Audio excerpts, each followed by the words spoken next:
natin kapag may kasiyahan, yung pagsasalita nila, yung pagmumura nila, hindi na po yun masamang tignan masamang pakinggan sa kanila eh.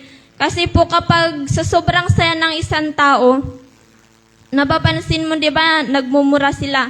Pero akala po nila yun maganda pakinggan po sa mata ng Panginoon, pero hindi. Kung sa kanila po ay maganda pakinggan, sa tingin po nila ay maganda yun sa paningin ng lahat, pero po sa paningin ng Panginoon ay hindi po yun maganda.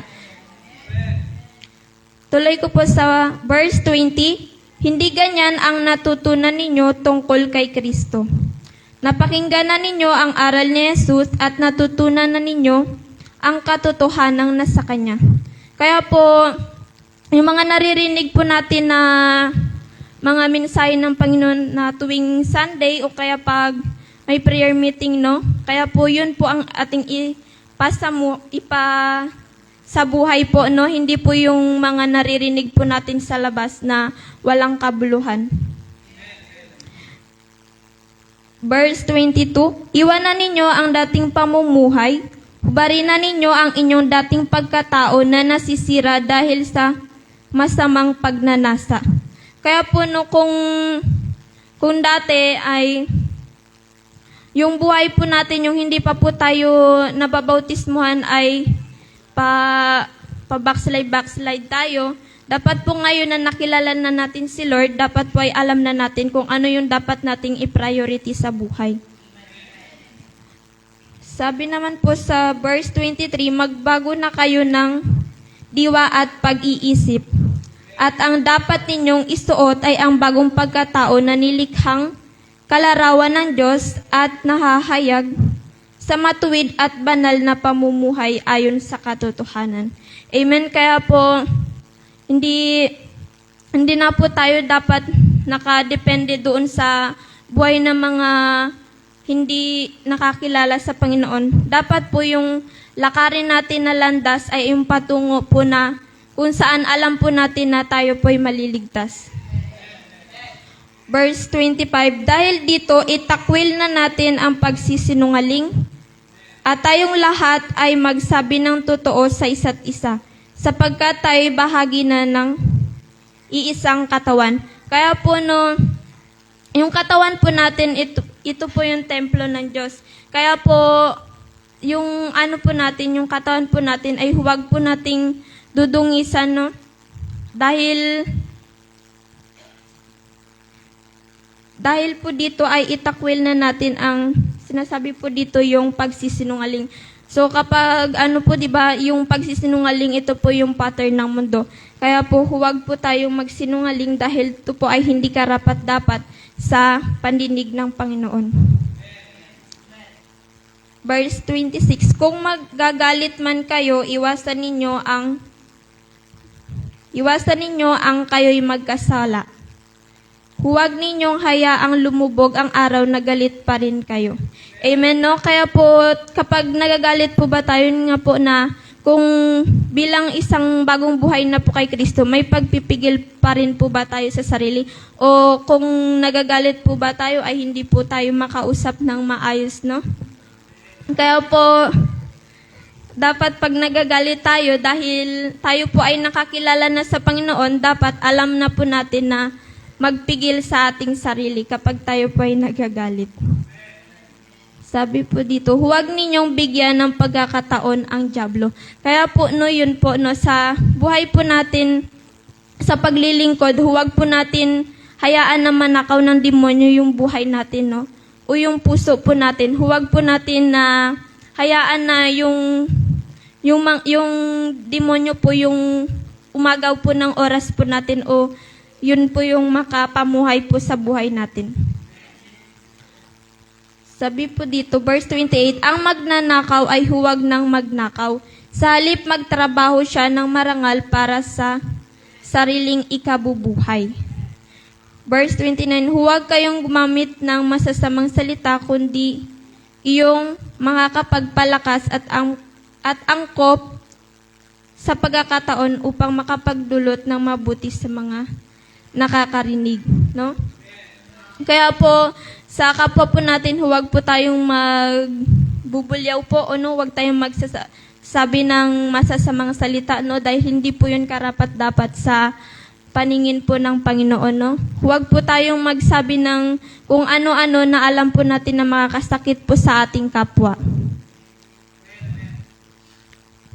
Sa verse 30 naman po, at huwag ninyong saktan ang kalooban ng Espiritu Santo, sapagkat siya ang tatak ng Diyos sa inyo, ang katibayan na kayo'y tutubusin pagdating ng takdang araw. Kaya po, iwasan po natin na tayo po'y magkasala at gumawa po ng mga hindi po na ayon sa ating Panginoon. Dahil sabi po dito, nasasaktan po natin yung Espiritu Santo na kaloob po ng Panginoon.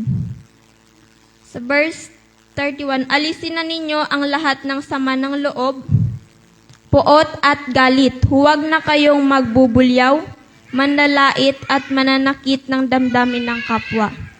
Amen. Kaya po tayo bilang isang mananampalataya, hindi dapat po tayo ganun mag-isip sa kung paano po mag-isip yung mga taong walang pagkakilala sa Panginoon. Sa last verse ko po ay, sa halip maging mabait kayo at maawain, magpatawad kayo sa isa't isa tulad ng pagpapatawad sa inyo ng Diyos dahil kay Kristo. Kaya po tayo bilang isang mananampalataya, dapat po yung lagi pong lumabas sa ating mga bibig, kung ito po ay pagpapasalamat sa Panginoon at hindi po yun yung kung ano-ano na makakasakit po sa ating kapwa. Amen. Kaya po binibigay ko na po yung pagkakataon kay Pastor.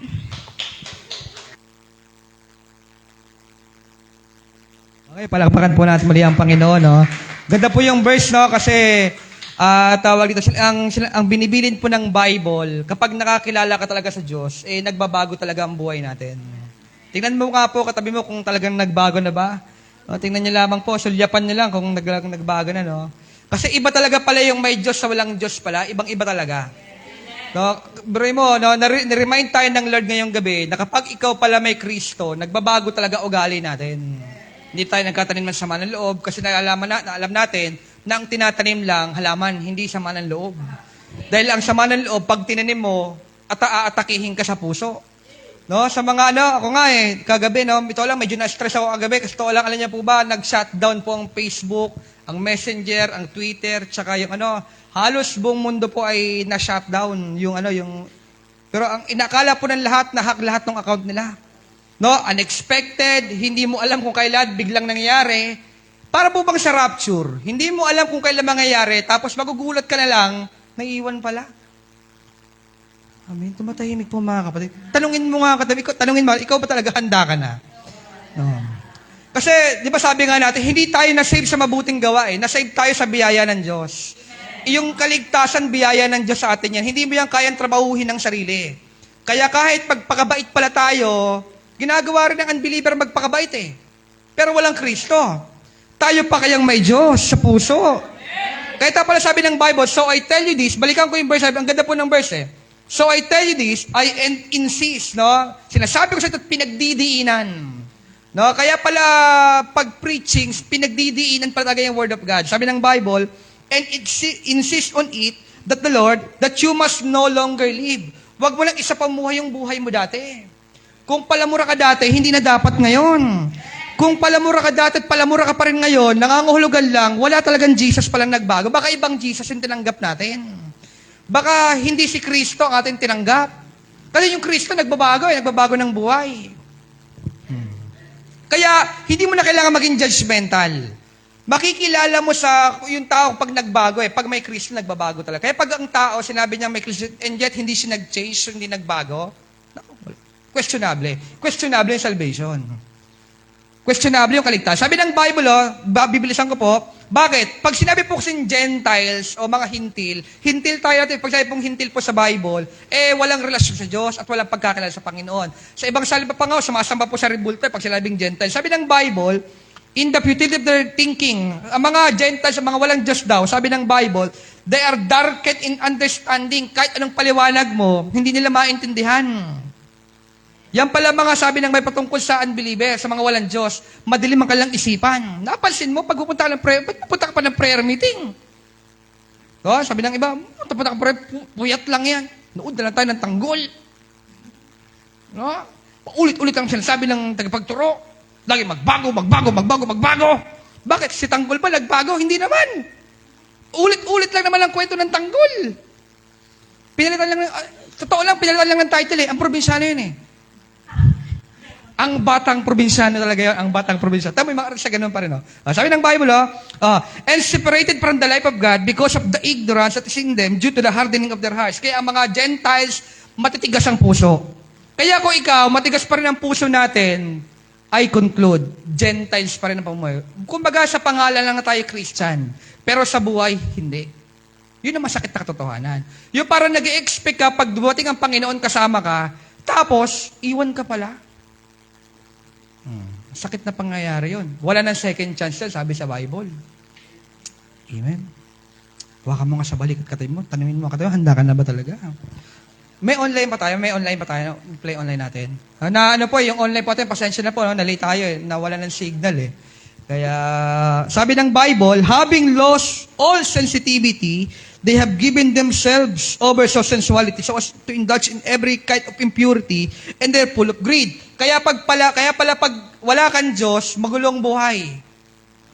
Masama ang ugali. Madilim ang pamumuhay. Ganun pala pag walang Kristo, pag walang Diyos. Kitang-kita mo. Kaya nga, di ba sapan ko sa inyo, kaya nga kayo pinag-share ko ng Word of God. Hindi dito usapan ng edad. Ang usapan dito, alam ko may sasabihin kayo para sa amin na galing sa Panginoon. Kaya kapikin mo nga, talungin mo, ikaw ba ready ka na bang magbahagi ng salita ng Diyos din? Yung hindi mo expected pero ikaw i-schedule. Sabi ng Bible that however is not the way of life we learn. When you heard about Christ and were taught in Him in accordance with the truth that is in Jesus, you were taught with regard to your former way of life. Inutusan tayo ng Bible na talikuran yung dati nating buhay. Amen? Sabi ng Bible, talikuran natin ang dati nating buhay. Ibig sabihin pala, hindi siya binabalikan pag namumroblema. Ang sabi ng Bible, talikuran, hindi balikan pag namumroblema. Nabalabas yan pag tayo pag tayo minsan nauubusan, bumabalik sa dati nating paraan. Pag ikaw may sakit, umaasa ka na naman sa sa mga umaasa ka na naman sa mga naglalaway-laway. Diba? Huwag ka magpapalaway. Di mo alam, according to science, sa science po pala, ang laway po pala itawag dito, isa po siya sa mga container po siya ng container siya ng sakit at karamdaman. Kaya pag nilawayan, may sakit ka, palaway ka. Ew. Tapos, kukrusan ka pa sa noo. Tapos yung nag-cross pa sa'yo. May TV, colored yung labas mo. Kaya sabi ng Bible, wag mong babalikan yung dati mong buhay. Iniwanan na natin yun eh. Kaya nga sabi ng nakaraan, tapos na tayo sa kalokohan, sa kabanalan naman tayo. Amen. Kapikin mo, tapos na tayo sa kalokohan, sa kabanalan naman. Tapos na yun. Sa kalokohan mo, nagbubunga, di ba? Yung gumawa ka ng kalokohan, may palo eh. Pag gumawa ka naman ng kabanalan, alam mo may babalik din. Ganon din po yun. Kung ang kasamaan, may bumabalik na masama, sa paggawa mo naman ng kabutihan, may bumabalik din kabutihan. Lalo kung ginagawa mo sa kapurihan po ng Diyos. Kaya ulitin ko lang ulit, importante na ang tao may Kristo. Dahil pag walang Kristo ang tao, hindi siya nagbabago talaga. Hindi nagbabago kanya salita, pamumuhay, paano siya makitungo sa tao. Kasi, hindi ka lang nabubuhay para sa sarili mo. Nabubuhay tayo to glorify the Lord at ibalik lahat ang papuri sa Panginoon. Ngitian mo nga kapwa mo mananampalataya, ngitian mo lamang po. Sabi mo sa kanila I'm changed. Kaya ito, talon po ako sa verse, sa verse 32. Be kind and compassionate, maging mabait ka daw. Kapikin mo kanina mo, sabi mo sa kanina mo, maging mabait ka daw. And compassionate to one another. Sa bawat isa, hindi po sa piling tao lang. To one another, forgiving each other just as in Christ God forgave you. Kaya di ba, napag natin nakaraan, yung God of healing, kung pala si Lord, pinatulan niya yung mga Pariseo noon, bumaba siya sa cross, pinagasampal niya para sa iyo, wala tayong kaligtasan eh. Pinatawad niya pa rin. Kaya pala nung pinaka siya sa cross, sabi niya, Lord, Panginoon, patawarin mo sila dahil nila lamang ginagawa nila. Ganon din pala yung mga hindi man nampaltayaha. Patawarin mo rin kasi hindi nila lamang ginagawa nila. Naakala nila ang buhay, akala nila you only live once. Hindi, you only die once. Diba? Sabi sa tao, YOLO. You only live once. Pero mali yun eh. According sa Bible, you only die once. Minsan ka lang mamamatay. Pagkatapos nun, judgment na. Sa Bible, 70 years eh.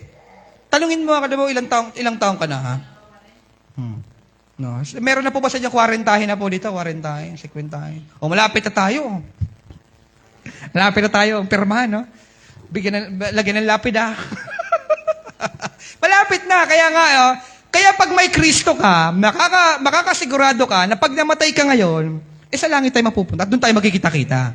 Kaya kung sino man mauna sa inyo, alam ko magkikita pa rin tayo sa langit. No, dumating man yung time na tayo maghiwa-hiwalay dahil sa ministry, dahil tinawag ka ng Diyos, at dahil pinadpad ka na sa ibang lugar para maglingkod doon, alam ko, hindi man tayo magkita sa lupa, sa langit, magkikita pa rin tayo. Amen. Sabihin mga sa langit, magkikita pa rin tayong dalawa. Amen. Kaya, ulitin ko na ulit, importante ang may Kristo sa puso kasi nagbabago siya. Amen. Palapakan natin po ang Panginoon. No? Okay, meron po ba kayong prayer request bago tayo mag-end sa gawain ng Panginoon? Panalangin po. Panalangin po, anniversary po natin sa April 7, no? Dahil isang buwan na lang po, wala na palang isang buwan. Isang buwan na lang po ay anniversary natin, ang ating 9th founding anniversary. Amen. Happy anniversary po sa ating lahat. No? Invite your family. Wag po yung wag yung barkada ng barkada mo ha. Invite your family, priority yung pamilya po natin. Invite your family, wag yung invite the friends of your friends. Wag po ganon. Invite your family. Kung meron ka mang unang invite, imbitahin niyo po unang anak niyo, asawa niyo, anak niyo. O, di ba? Imbitahin niyo. At higit sa lahat, dalhin mo sarili mo. Nag-i-invite ka, tapos ikaw hindi ka pumunta. Mahirap naman po yun. Isang buwan na lang po, pag-pray po natin ng magandang panahon, at yung lechon natin, maging lechon talaga, hindi maging piggy bank. So, yung lechon po, maging totoong lechon. Kasi may lechon po kasi po may lechon may lechon po na tinapay eh. So, may lechon na tinapay. May lechon mo ka naman lechon kasi tinapay nga lang. Okay, no? Pag-pray po natin yan, mga kapatid. No? Pag-pray din po natin ang gawain sa Sunday. Tutuwa po kasi Lord, kasi alam mo ko bakit kulang ang upuan natin every Sunday. No, di bali nang kumulang, wag lang sumobra, tingnan niyo upuan. Diba, sarap tingnan pag yung halos lahat nakatayo na. No? Sarap tingnan. Tsaka nagpapasalamat tayo sa Lord sa ating unang, sa unang pasada po ng ating kids ministry. Palakpakan po natin ang Panginoon. Pag-pray po natin palagi mga bata po, no, na tawag dito. Medyo nabawas ang katahimikan ng Sunday. Si Sedi na lang po talagang maingay po. Palaki na rin po si Mesak eh. Expect niyo na po. 2 po sila magrarambulan dito. Kaya po pag sila iba po kwarto nila eh. Doon Bartolina. Soundproof. Hanggang doon lang sila. Mabait po na. Pag anak po talaga pastor, mabait po talaga. Okay. May prayer request po yung kapatid. Prayer request. Si nanay kayo. Nanay. Magaling ka na nanay? O may nararamdaman ka pa po? Madaling araw po. Confirm yan ay chikungunya po.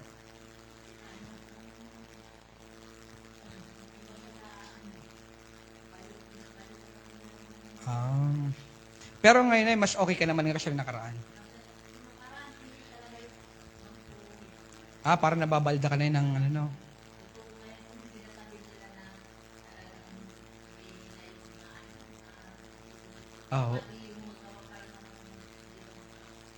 Parang namamanid po yung mga katawa po niya. Sige po.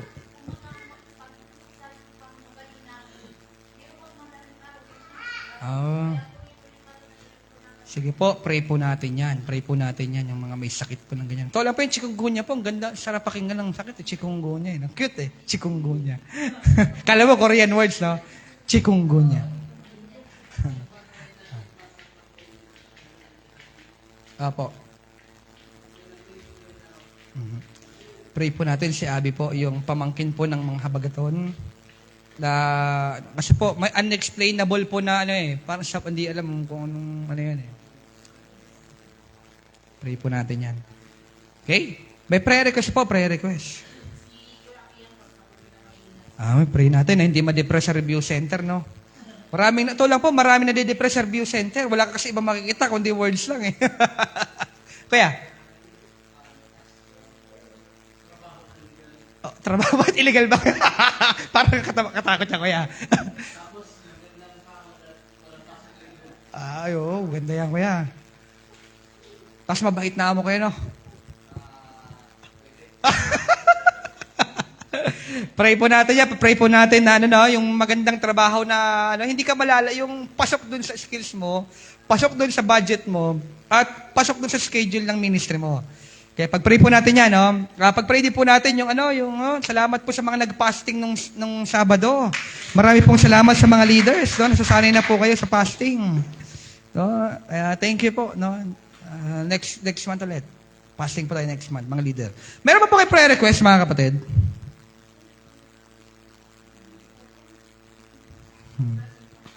Si Kuya Ryan, pag-pray pa si Kuya Ryan. Sige po, pray po natin. Pag-pray niyo po mga tatay po natin, mga youth. Mga youth po, magsabi mo na amen po mga youth. Meron kayong youth fellowship po sa Sunday. Sabi po, sa Rio Playa daw po kayo. No? Sana all. Pray natin ang no? Kaya, Sunday ko na po, sabi sila pong next po na mag-share po ng Word of God ngayon po ngayong tuwing Wednesday. Cleaners po ay, sabi na ni Iglesia sila, daw po? Sila Aguilar daw. May nauna?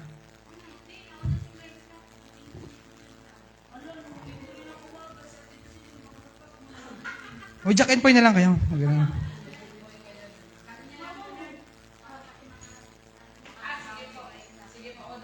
Sige. Ganda nyo nag-aaway kayo sa cleaners, no? Kaya pala nag-aaway, di kayo na maglinis. Kami nag-aaway, kayo na maglinis. Sige kayo, bahala kayo. Kayo, dito, maganda sa church, no? Nag-aaway kayo kasi na maglilinis.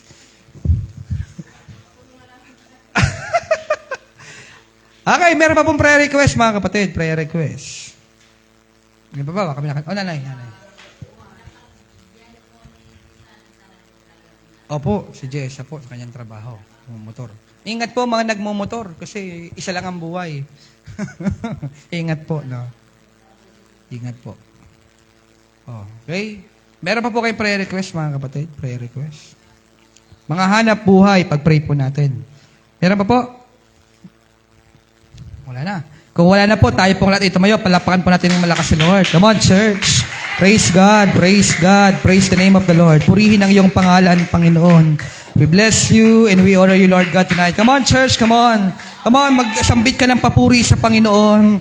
Bago tayo manalangin, maglambing ka muna sa hari ng mga hari, sa iyong tatay sa kalangitan, na siyang may-ari ng lahat ng bagay, na siya nagpapala sa iyo araw at gabi, araw-araw. Hindi ka nakakalimutang gisingin sa pag ikay problemadong problema. Come on, church. Give praise to the Lord. Praise God. We bless the Lord God. Bless the Lord. We bless the Lord. We bless the Lord God. Purihin ang iyong pangalan, Panginoon. Purihin ka, Panginoon. Murihin ka, O Diyos. We bless the Lord. We bless the Lord God. Lord, we invite the Holy Spirit, Lord God, tonight, Panginoon, na mag-facilitate muli sa amin. I-lead po kami into worship and into prayer, Lord God. Marami pong salamat, Panginoon. Awit po tayo sa Diyos. Pupurihin ka, O Diyos, ang aming alay.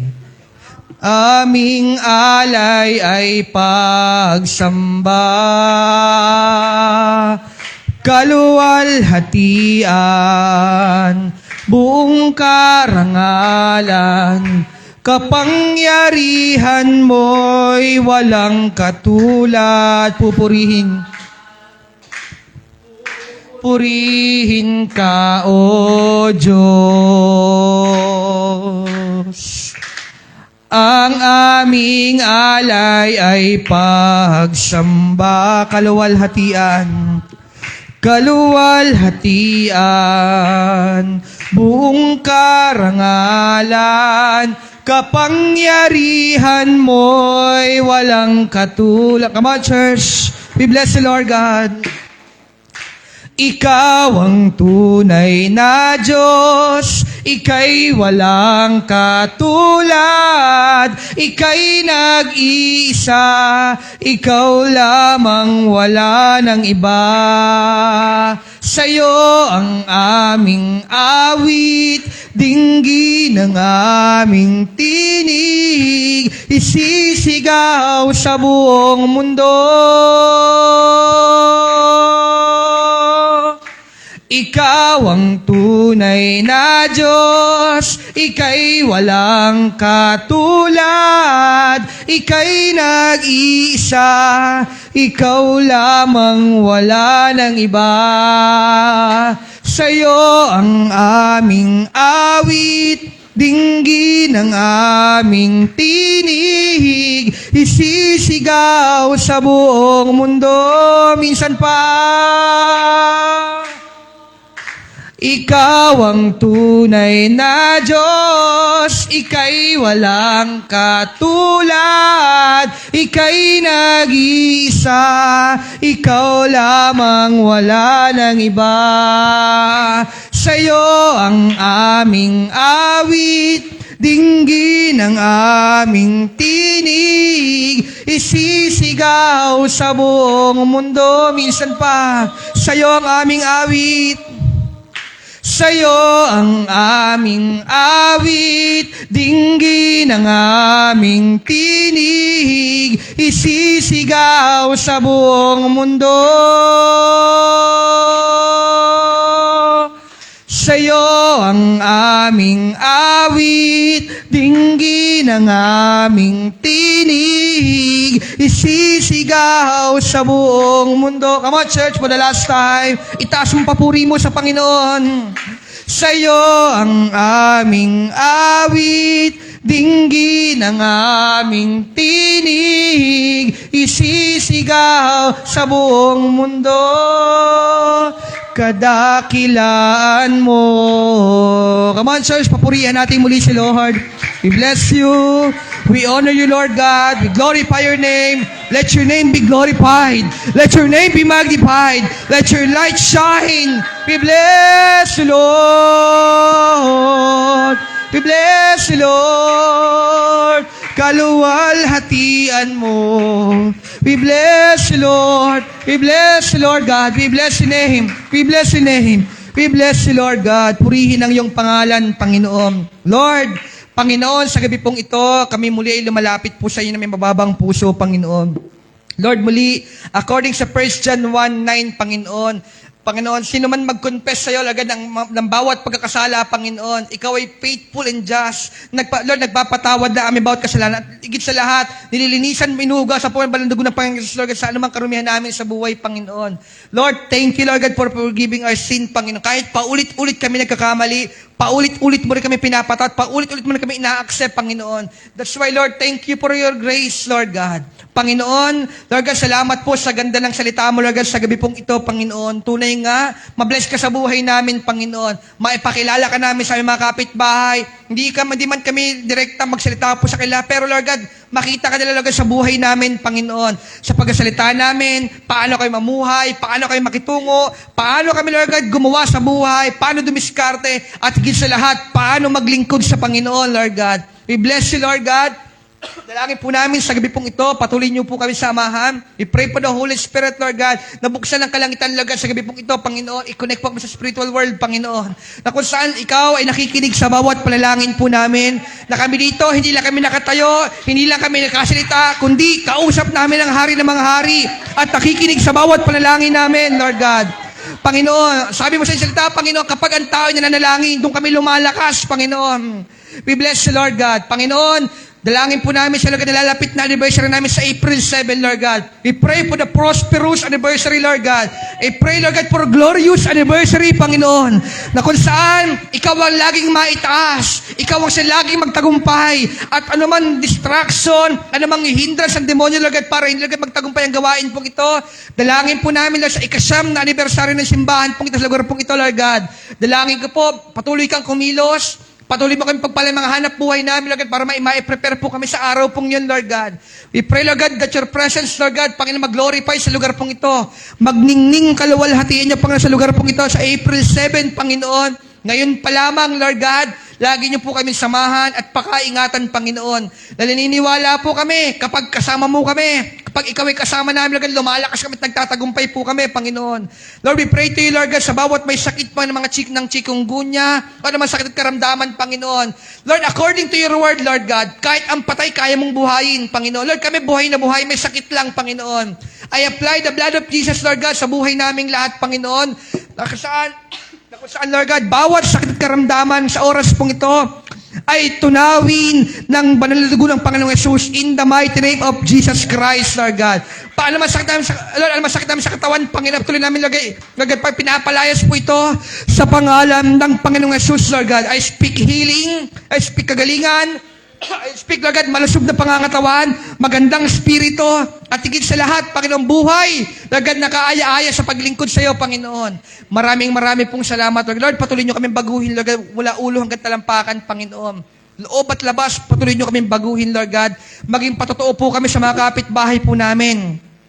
Lord, hindi na kami lalayo, Lord God, maging sa pamilya na lang po namin, maging patotoo po kami sa sarili namin pamilya, Panginoon. We pray, Lord God, Panginoon, sa buhay naming lahat, ay lagi niyo po kami samahan, Panginoon. Ikaw lagi siyang maitaas at, Lord God, mapapurihan sa buhay naming lahat, Lord God. Pagpalain niyo po mga tatay, mga nanay, kabataan, Lord, sa mga bata, Lord God, nag-start ng gawain, Lord God, ng Sunday. Thank you, Lord, dahil nakapag-start ulit kami ng palibagong gawain, Lord God, every Sunday. Pagpalain niyo bawat magpala sa gawain po ng mga bata. Nawa, maturuan namin yung mga bata, Lord God, for your glory, O Diyos. Panginoon, pagpalain niyo, Lord God, yung mga teachers po nila every Sunday. Bigyan sila katsagaan, nakatalinuhan. At higit sa lahat ng isip, Lord God, na galing po sa inyo, Panginoon. Lagi niyo po, Lord God, Lord, pagpalain ng bawat teachers namin sa mga bata, Panginoon. Maging kami rin na sa lugar pong ito. Yung fellowship ng mga kabataan, Panginoon, dalangin po namin, O Diyos, ang katagumpay sa fellowship pong ito. I pray for provision sa gawain pong iyon. Hindi lang kami basta mag-fellowship, kundi, Lord God, marinig namin yung salita lang maayos, Panginoon. Sa gawain sa linggo, Lord God, dalangin ko, Lord God, for your powerful message, Lord God, for your powerful word, Lord God. At dalangin din po namin, Lord God, for your anointing sa araw ng Sunday, Lord God, bumaba presensya niyo po sa lugar pong ito, Panginoon. Maging pagpapala po kami online, on-site, at sa mga kapitbahay po namin, Lord God. O Diyos, pagpalain niyo po kaming lahat. Lord, I pray, Lord God, for Kian, Panginoon, sa kanyang review, Panginoon, na nasa review center po ngayon. Dalangin ko, Lord God, for the Holy Spirit, Lord God. Lagi niyo po siyang i-comfort, Panginoon, sa man po siya naroon ngayon, Lord, sa oras po ito, Panginoon. We pray for the Holy Spirit, Lord, to lead him, Lord God. Ano man kanya isasagot, Lord God, sa nalalapit na examination, ay matandaan niya lahat ng mga i-review niya, mga ni-review niya, Panginoon. At I pray for positive result, Panginoon. Naniniwala po kami, Lord, nag-prepare po kami. Alam po namin, kasunod po nito yung magandang outcome, Panginoon. Maraming pong salamat, O Diyos. Pagpalain niyo po ang buhay naming lahat, Lord God. We pray for Abby, Panginoon, sa anak, Lord God, ng Tita Gaga, Panginoon. Marami pong salamat sa buhay niya. Dalangin po namin, Lord God, sa oras pong ito. Kagalingan pa sa buhay niya, Lord God, Lord. Magkakalayuman po kami. Pero may Diyos kami nakakakita, Lord God, ng lahat ng bagay na kaya mong abutin kahit nasaan kami. Kahit saang lupalop kami ng mundo, Lord God, pag kami nanalangin, alam po namin, tinutugon niyo po kami, Panginoon. Lord, I pray, Lord, ibalik niyo, Lord God, sa normal yung kanyang katawan, yung kanyang balat, Panginoon, in the mighty name of Jesus Christ. Ano man, Lord God, sa karamdaman sa oras pong ito, ay, Lord God, inuutosan namin sumunod sa salita ng Panginoon at sumunod sa salita ng Panginoong Yesus. In the mighty name of Jesus Christ. Lord, I rebuke the spirit of poverty, lahat ng pita ng laman, kahalayan, adulterous act, in the mighty name of Jesus Christ. Lord, I rebuke the spirit of doubt, mga pagdududa sa buhay, sa pangalan ng Panginoong Yesus. Mga kawalan pa ng palataya, katamaran sa gawain mo, katamaran pagbasa ng iyong salita, in Jesus' mighty name. Lord, kalooban mo, Lord God, na bawat ginagawa namin, samahan niyo po kami, Panginoon. Alam po namin, pag hindi nyo kasi namamawala, Lord, mag-uwi lang sa wala, Panginoon. Kaya ingatan niyo po kami palagi, sa bawat pupuntahan namin, ay laging kasama ka namin, Lord God. Sa mga nagmumotor, Lord, kay Jesus, sa kanyang araw-araw na trabaho, pang-ingatan niyo po siya. Sa mga bumabiyahe araw-araw, dalangin ko po ang pag-iingat niyo po sa buhay naming lahat, Panginoon. Sa mga naghahanap ng trabaho, Lord, magandang sweldo, makayos sa sweldo, Lord, magandang schedule na hindi maapektuhan, Lord God, yung time nila sa family at time nila pa sa paglilingkod po sa inyo, Panginoon. At higit sa lahat, mataas na sahod, Lord God. Maraming pong salamat, Diyos. Lord, alam ko po, na-bless ka namin ngayong gabi pong ito. Thank you, Lord, sa reminders, Lord God, na kapag kami, Lord God, may Kristo, talagang magbabago po kami, Panginoon. Thank you, Lord God. Lord, give us, Lord God, a passionate heart, Lord God, para sumamba sa iyo palagi, na hindi tumalikod sa iyo, na kung saan, Lord, kung maraming dahilan, Lord God, para umayaw, mas maraming dahilan, Lord God, para hindi kami bumitaw, Panginoon. Marami pong salamat, O Diyos. Pagpalain niyo narito sa lahat, sa mga nasa online, at isa niyo mga kapitbahay po namin, Lord God. O Diyos, salamat po sa gabi pong ito. Lord God, dalangin ko po sa mga uuwi pa, ingatan niyo po kami. At ang gabi pong ito ay maging gabi, Lord God, ng kapayapaan sa buhay naming lahat. Makapagpahinga po kami na maayos. At higit sa lahat, Lord God, walang bangungot, Lord God, na dadapo sa amin mamayang gabi, Panginoon. Na kung saan, kung meron kami mga panginipan, Lord God, Panginoon, ay walang iba, kundi yung kalooban mo sa buhay namin. At pagising namin, O Diyos, alam namin, Lord God, siguradong gigising po kami sa araw ng bukas, O Diyos. Salamat po, dahil hindi nyo kami, Lord God, nakakalimutan gisingin palagi, Panginoon. Maraming pong salamat, O Diyos. Dalangin ko po, ang pagpapalat, himala mo, Panginoon, sa buhay naming lahat. Labi sa salita, Panginoon, consecrate yourselves because tomorrow you will do amazing things, Panginoon. Ngayong oras pong ito, Lord, nag-consecrate po kami sa presence mo, Panginoon. Lahat kami busy, lahat kami may ginagawa, pero nandito po kami nag-consecrate lagi sa presence mo. Kaya naniniwala po kami bukas, may amazing things na nagagawin sa buhay namin, Panginoon. Hindi lang sa simbahan, kundi sa aming personal na buhay, Panginoon. Maraming pong salamat, O Diyos. Lord, pagpalain po yung mga nasa kanan namin. I pray for kalusugang pangangatawan, spiritual, at anuman, Lord God, sa kanyang nararamdaman po ngayon, ipagalingin niyo po siya, Panginoon. Ganun sa mga nasa kaliwa namin, I pray for victory sa buhay niya. Lahat na kanyang prayer, umangkuplat sa iyong kalooban, Panginoon. Na kung saan walang mangyayari sa buhay niya kung hindi mo kalooban, Panginoon. I pray for fresh opportunity. I pray for kalakasan spiritual, physical, pagpapala, himala sa buhay, at higit sa lahat, Panginoon, for positive future, Panginoon. Positive outlook in life. Alam ko, Lord God, naapektuhan, Lord God, yung ugali namin kapag nakikilala ka namin, Panginoon. Maraming pong salamat, O Diyos. Lord, sa mga panalangin pong ito, ay sinasaliwan namin baladug ng Panginoon sa kung saan walang manakaw na kawin sa bawat panalangin po namin, Panginoon. We thank you, Lord, dahil mabait ka, mabuti ka, at ang mga panalangin pong ito ay pinapailalim po namin sa iyong biyaya, sa iyong kalakilang kalooban, Panginoon. Ikaw pa rin ang siyang masunod, Lord God. Hindi ang aming kalooban, kundi ang tanging kalooban mo lamang, Panginoon. Maraming pong salamat, O Diyos. Salamat po sa iyong mataas sa papurit, pagluwalhati at pagdakila. Sa pangalan ni Jesus, tayo pong natin magsipagsabi lamang po ng Amen. Magandang gabi po sa ating lahat. Magkamayan po tayo. Good night po. And God bless. God bless. God bless. Sa mga nasa online pong kapatid, magandang gabi po sa inyo. Good night and God bless. Pwede po kayo mag-charge, mga kapatid. Charge po kayo. Brown out po bukas. Ingat po sa mga uwi. Ingat po.